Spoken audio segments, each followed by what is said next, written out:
Hello மக்களே, வணக்கம். இன்னைக்கு நம்ம எங்கே போயிருக்கோம் பார்த்தீங்கன்னா, அண்ணா நகரில் இருக்க ராம்ஸ் டீ கடைக்கு தான். மிஸ்டர் லிங்கோன்றவர் 1981 ஸ்ரீலங்காலேருந்து இந்தியாவுக்கு வந்திருக்காரு. அது தூத்துக்குடிக்கு வந்திருக்காரு. கொழும்புல டீ எப்படி போடுவாங்களோ அதே போல் ஒரு டீ ஸ்டாலை வந்து உருவாக்கியிருக்காரு.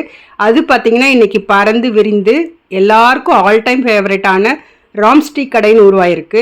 இந்த கடையோட எல்லா பிரான்ச்சஸ்லையும் பார்த்தீங்கன்னா எப்போ பார்த்தாலும் கூட்டம் வந்து அதிகமாக தான் இருக்கும். இங்கே வந்து மினி சமோசா கிடைக்கும், அப்புறம் பிஸ்கட்ஸ் கிடைக்கும், அதுக்கப்புறம் டீ கிடைக்கும். நம்ம என்ன டீ வேணுன்றதை கேட்டால் அது போல் நம்மளுக்கு கொடுப்பாங்க.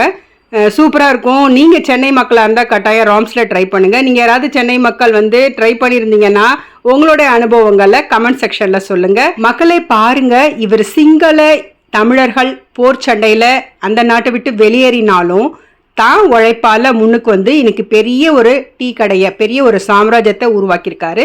இதை பற்றி நீங்கள் என்ன நினைக்கிறீங்கன்னு கமெண்ட்டில் சொல்லுங்கள்.